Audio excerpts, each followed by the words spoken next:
Assalamualaikum warahmatullahi wabarakatuh. Saya Siti Rahma, kelas Gizi A Stamuk 2019 dari kelompok 6 yang beranggotakan teman saya Ahnia Azla, Ana Reskia, Konita, Riza, Eka Putri, Rida Zahra, Nurhasyana, Porlin Imelda, dan Wilda Hafani, dan Al-Anis Ijatika. Di sini saya akan mempresentasikan seminar proposal saya.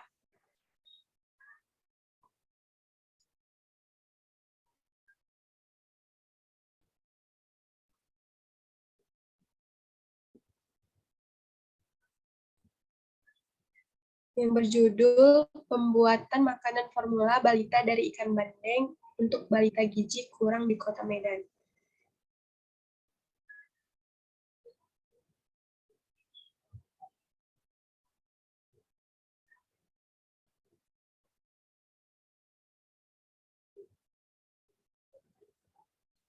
Selanjutnya,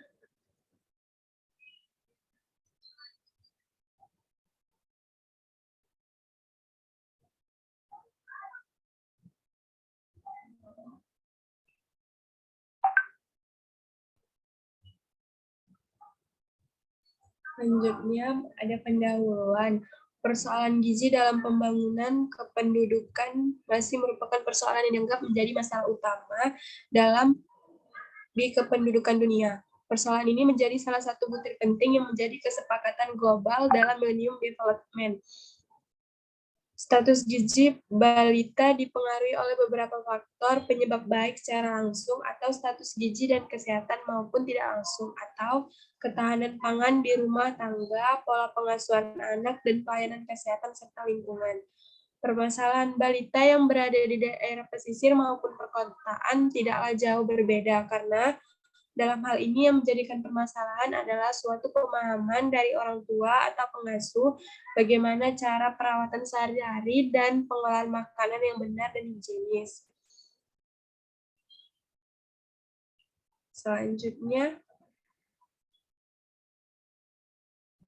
identifikasi masalah.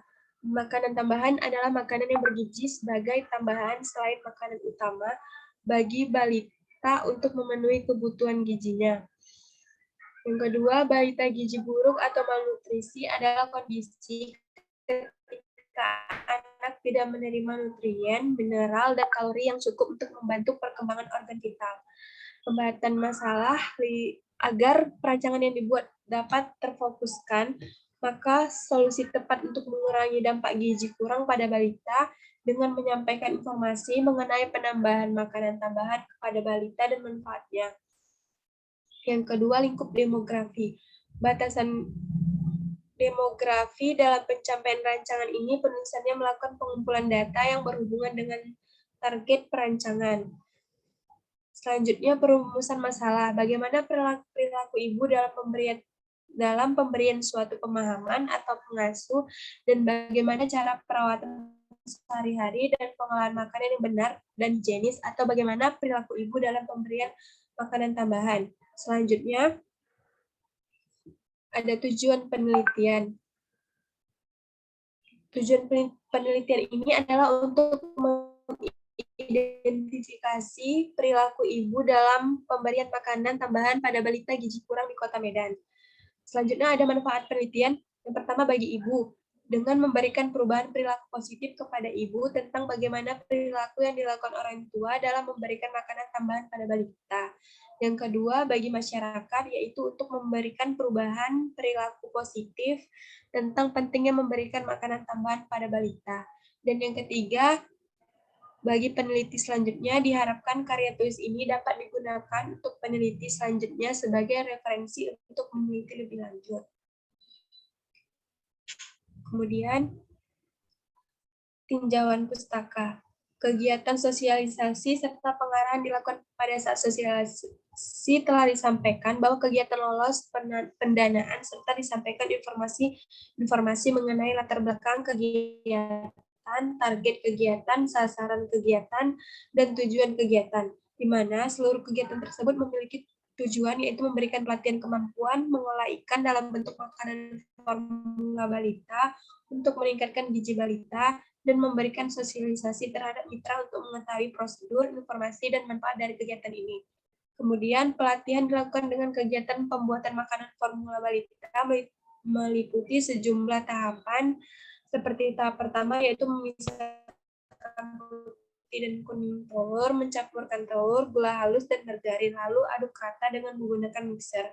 Tahapan kedua, masukkan tepung terigu dan maizena, aduk sampai adonan merata. Tahapan ketiga, buat adonan dalam bentuk bulat dan isi tengahnya dengan abon ikan bandeng. Panggang hingga matang. Tahapan keempat, olesi adonan kue yang telah matang dengan pewarna yang telah dicampurkan dengan gula halus. Tahapan terakhir dari kegiatan ini adalah evaluasi kegiatan. Evaluasi kegiatan dilakukan untuk mengukur dan melihat apakah kegiatan yang telah dilakukan telah sesuai dengan perencanaan dan target luaran. Dari hasil evaluasi dapat disimpulkan bahwa pelaksanaan kegiatan ini dalam pembuatan makanan formula pada balita berbahan dasar ikan bandeng telah terlaksana sesuai dengan perencanaan serta sosialisasi. Para peserta pelatihan begitu antusias dalam kegiatan ini dapat terlihat dari keseriusan dan komitmen yang sangat tinggi. Selanjutnya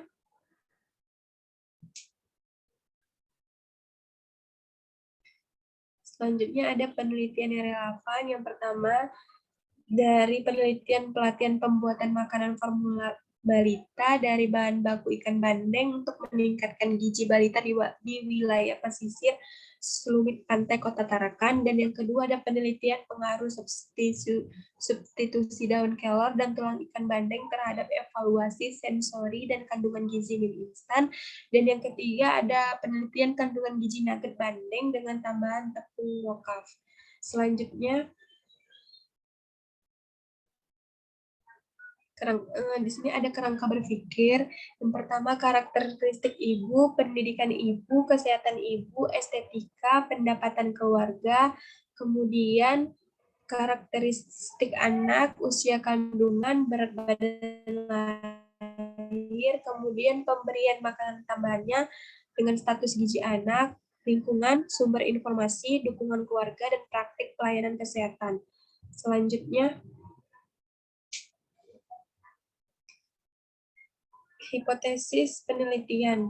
Judul penelitian yaitu pembuatan makanan formula balita dari ikan bandeng untuk balita gizi kurang di Kota Medan, yaitu adanya hubungan antara pengetahuan ibu terhadap status gizi pada balita, dan yang kedua adanya pengetahuan ibu terhadap pola makan pada balita. Selanjutnya,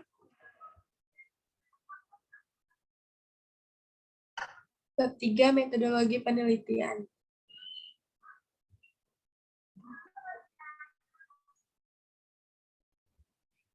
Yang pertama ada tempat dan waktu penelitian. Adapun penelitian ini dilakukan di Kota Medan. Kemudian adapun waktu yang digunakan ialah pada tanggal 10 sampai tanggal 20 Mei 2023 pada jam 1 sampai dengan selesai. Kemudian penelitian ini sesuai dengan yang ditetapkan, yaitu adapun alat dan bahan penelitian digunakan pada penelitian itu yaitu pisau, gunting, baskom, timbangan, kue, mixer, sendok, pengaduk, dan oven.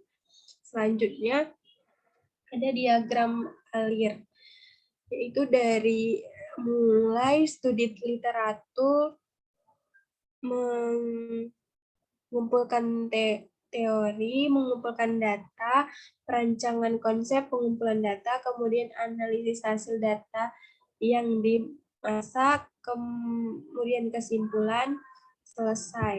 Selanjutnya,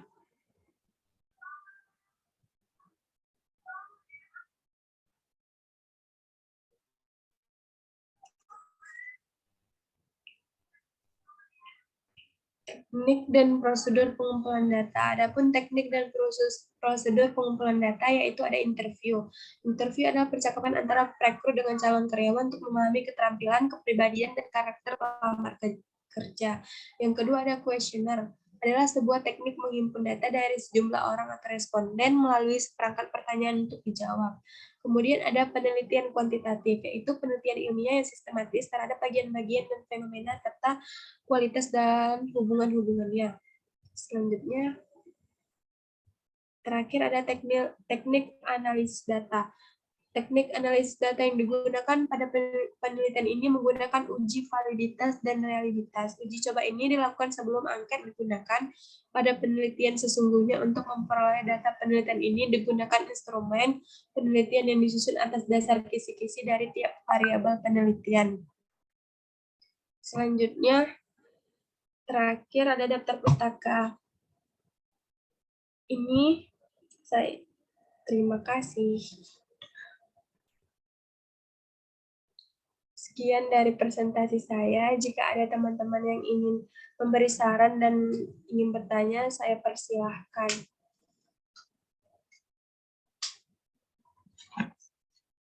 Izin bertanya. Ya, Eka. Saya ingin bertanya, apakah ada keunikan dari penelitian yang akan kamu teliti ini?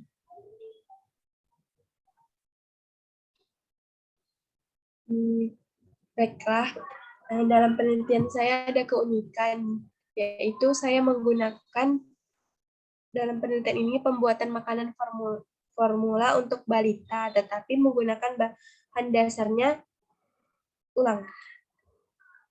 dalam penelitian saya ada keunikan dari judul saya dengan pembuatan makanan formula untuk balita, tetapi dengan menggunakan bahan dasarnya ikan bandeng untuk balita yang gizi kurang. Nah, sebagaimana kita ketahui bahwa tidak banyak orang tua yang mengetahui bahwasannya ikan bandeng itu banyak manfaat untuk anak-anak. Salah satu manfaatnya untuk menambah gizi pada balita yang kekurangan gizi dalam dirinya. Dari keunikan inilah yang membuat saya tertarik untuk meneliti penelitian ini.